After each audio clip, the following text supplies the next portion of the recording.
जब आप किसी हाईवे पर जाते होंगे तो वो एक सीधा हाईवे होता होगा और उस पर आप सीधा ही चलते चले जाते होंगे। आपके माइंड में कोई कंफ्यूजन भी नहीं रहता होगा कि भाई कहाँ रुकना है और फिर कहाँ से टर्न लेना है। अगर एक सीधा रोड है तो ऐसा कोई कंफ्यूजन रहता भी नहीं है माइंड में। बट क्या आपने कभी ऐसे रोड्स को देखा है जहाँ पर जाने से कोई भी नया ड्राइवर हमेशा डरता है, क्योंकि ये बहुत ही उलझे हुए रोड्स होते हैं जहाँ पर जाने से किसी नॉर्मल ड्राइवर का भी दिमाग घूम जाएगा। तो गाइज आज की इस वीडियो में मैं आपके लिए दुनिया के टॉप 10 मोस्ट कॉम्प्लेक्स रोड्स की लिस्ट लेके आया हूँ, जिन रोड्स को आपने पहले कभी नहीं देखा होगा। और इसी लिस्ट में हमारे इंडिया का भी एक ऐसा उलझा हुआ रोड शामिल है जिसके बारे में आपने पहले कभी नहीं सुना होगा। तो गाइज वीडियो का एंड तक जरूर देखना, क्योंकि आज की इस वीडियो में आप सभी को बहुत ज्यादा मजे आने वाले हैं। तो चलिए स्टार्ट करते हैं हम अपनी आज की इस वीडियो को, top 10 most complex roads in the world, जिसमें नंबर 10 पर है नानपू ब्रिज। ये ब्रिज चाइना के सांघाई सिटी में है। ये ब्रिज सांघाई सिटी के सभी मेन ब्रिजेस में से एक है, जिसे Shanghai municipal engineering design institute, Shanghai urban construction college और Shanghai urban construction design institute, इन सभी इंजीनियरिंग कॉलेजेस के द्वारा इस ब्रिज को डिजाइन किया गया, जो कि एक यूनिक सर्कल इंटरचेंज है। ये पूरा ब्रिज 3 डायरेक्शन हाईवे है, मतलब कि 3 जगहों से इस ब्रिज पर वाहन आते जाते हैं। ये दुनिया का 57वां सबसे लंबा केबल स्टेड ब्रिज है। 1991 में इस ब्रिज को लोगों के लिए ओपन कर दिया गया। ब्रिज के ओपन होते ही एक दिन में 14,000 से 17,000 वाहन इस ब्रिज के ऊपर से गुजरने लगे और 2006 में इस ब्रिज के ऊपर से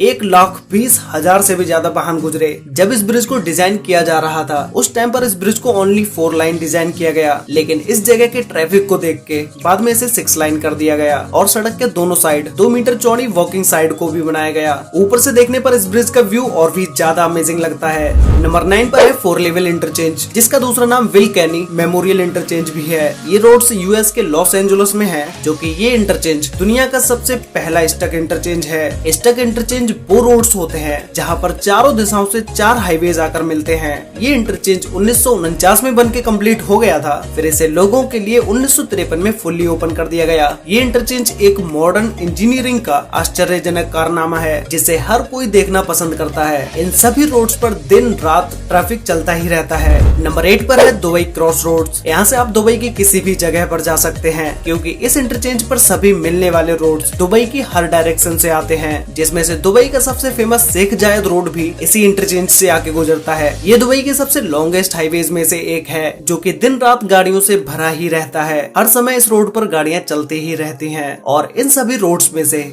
एक ऐसा ब्रिज भी है जिस पर दुबई की फास्टेस्ट मेट्रो चलती है। और इस इंटरचेंज पर जितने भी रोड्स मिलते हैं उन सभी रोड्स की अपनी अपनी स्पीड लिमिट है। नंबर 7 पर है स्प्रिंगफील्ड इंटरचेंज। ये इंटरचेंज यूएसए के वर्जीनिया में है, जहाँ से डेली 3,40,000 कार्स गुजरती हैं। तो गाइज इसी बात से अंदाजा लगा सकते हो कि भाई ये इंटरचेंज या फिर तो इस इंटरचेंज पर मिलने वाले सारे रोड्स कितने ज्यादा बिजी रहते होंगे। ये अमेरिका का सबसे बड़ा इंटरचेंज है, जिसे बनाने में 776 मिलियन यूएस डॉलर लगे। इस इंटरचेंज में इतनी ज्यादा लागत लगने के बाद ये दुनिया का सबसे एक्सपेंसिव इंटरचेंज भी है। इस इंटरचेंज को 1960 में बनाया गया, जिसे एक सिंपल ही इंटरचेंज के रूप में बनाया गया, लेकिन 1999 में जब इसे रिकंस्ट्रक्ट किया गया तब ये 2007 तक बनके कंप्लीट हो गया। और कंप्लीट होने के बाद इस पर कुछ ओवर ब्रिजेस को बढ़ा दिया गया। 1970 की शुरुआत में 1.5 लाख से भी ज्यादा वाहन इस चौराहे से गुजर के जाते थे, और 3 साल बाद इस चौराहे से गुजरने वाले वाहनों की संख्या 2 गुने से भी ज्यादा हो गई। अब जब इस इंटरचेंज पर इतना ज्यादा ट्रैफिक हो गया तो 1993 से लेके 1994 तक इन रोड्स पर 179 एक्सीडेंट्स हो गए। नंबर 6 पर है काठीपारा जंक्शन, जो कि इंडिया के चेन्नई में है। ये इंडिया का सबसे इम्पोर्टेंट रोड जंक्शन है। अभी तक आपने जितने भी इंटरचेंजेस को देखा उन सभी का डिजाइन बहुत ही ज्यादा कॉम्प्लिकेटेड था, लेकिन इसके डिजाइन को बिल्कुल ही सिंपल रखा गया है। लेकिन ये इतना ज्यादा सिंपल भी नहीं है। यहाँ से भी आए दिन ऐसे बहुत सारे केसेस आते रहते हैं जो कि अपना रूट ही भूल जाते हैं कि उन्हें किस रोड पर जाना था। पहले यहाँ पर जवाहरलाल नेहरू की बड़ी मूर्ति के साथ गोल चक्कर हुआ करता था, फिर ट्रैफिक बढ़ जाने पर इस बड़े से जंक्शन को बनवाया गया। अभी तक ये जंक्शन जितना भी बन के कम्प्लीट हुआ है ये सिर्फ आधा ही है। अभी इस पर और भी बहुत काम होना बाकी है। ये पूरा जंक्शन 54,000 स्क्वायर मीटर में फैला हुआ है, जिसमें बस रुकने के लिए बस स्टॉप भी बनवाया जाएगा। मेट्रो बनने की तैयारी चल रही है। बच्चों के खेलने की जगह बनाई जाएगी, food court, open air theatre, retail shops, office space, washrooms, इन सारी चीजों को आने वाले टाइम में इस जंक्शन के एरिया में बनाया जाएगा। नंबर 5 पर है कोइंचून इंटरचेंज। ये इंटरचेंज चाइना के ग्वांज में है, जो कि चाइना का सबसे अमेजिंग इंटरचेंज है, जिस पर ओवर ब्रिज पर भी ओवर ब्रिज को बनाया गया है, जिसमें से 2 मेन हाईवे सबसे ऊपर हैं, जो कि टनल से होकर सिटी की तरफ जाते हैं।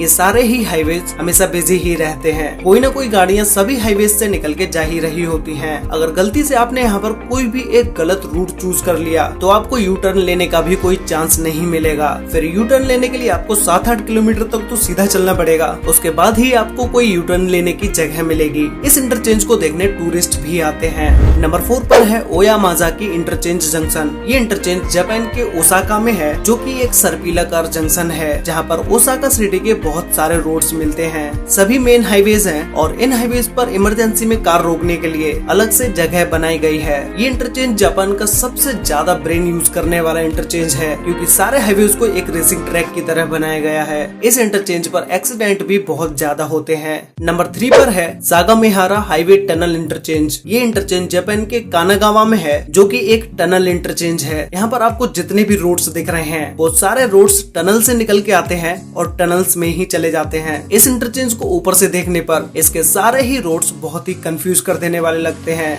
जो कि सारे ही रोड्स मकड़ी के जाले की तरह उलझे हुए हैं। नंबर 2 पर है मार्क्विट इंटरचेंज। ये यूएस के मिलवॉकी में है, जिसे 1960 में एक सिंपल रोड की तरह बनाया गया। फिर 2004 और 2008 के बीच इस इंटरचेंज को रीबिल्ड किया गया और फिर इसे ऑफिशियली 19 अगस्त 2008 को इसे लोगों के लिए ओपन कर दिया गया। इस इंटरचेंज के सभी हाईवेज 2 वे हाईवेज हैं, जिसकी वजह से यहाँ पर गाड़ी चलाने वाले को ज्यादा स्पेस मिल जाता है और एक्सीडेंट होने की चांसेस की बहुत ही ज्यादा कम रहते हैं। तो गाइज फाइनली अब हम बात करते हैं दुनिया के सबसे कॉम्प्लेक्स रोड के बारे में, जिसमें नंबर 1 पर है जज हैरी प्रेगर्सन इंटरचेंज। ये इंटरचेंज यूएसए के लॉस एंजलिस में है, जहाँ पर जाने से कोई भी नया ड्राइवर हमेशा ही डरता है, क्योंकि यहाँ के सारे ही रोड्स बहुत ही ज्यादा कंफ्यूज कर देने वाले हैं। अगर गलती से भी एक गलत रूट चूज कर लिया तो कई किलोमीटर तक चलते ही रहना पड़ेगा। ये एक स्टक इंटरचेंज है, जहाँ पर सभी दिशाओं से ट्रैफिक आता है और सभी दिशाओं के लिए ट्रैफिक जाता भी है। ट्रैफिक ज्यादा होने की वजह से ये लॉस एंजलिस का इंटरचेंज सबसे ज्यादा बिजी रहता है। ये इंटरचेंज कैलिफोर्निया द्वारा बनाया गया अब तक का सबसे बड़ा, सबसे लंबा और सबसे महंगा ट्रैफिक स्ट्रक्चर है। इस इंटरचेंज को कई सारे मूवीज में भी दिखाया जा चुका है। तो गाइज ये थे दुनिया के top 10 most complex roads in the world. आप लोग मुझे नीचे कमेंट करके बताओ कि आप लोगों ने इन सभी रोड्स में से या फिर तो इन सभी इंटरचेंजेस में से किसी भी एक इंटरचेंज को देखा है। अगर देखा है तो वो कौन सा इंटरचेंज है जिसे आपने पहले से ही देखा हुआ है, उसका नाम मुझे नीचे कमेंट करके जरूर बताना, या फिर तो उसके कंट्री का ही नाम लिख देना। तो गाइज आज के लिए वीडियो में बस इतना ही। वीडियो अच्छी लगी हो तो वीडियो को लाइक कर देना, शेयर कर लेना अपने फ्रेंड्स और फैमिली के साथ, जिससे कि उन्हें भी इन टॉप 10 कॉम्प्लेक्स रोड्स के बारे में पता चल सके। तो मिलते हैं एक और नई इंटरेस्टिंग वीडियो में, तब तक के लिए बाय।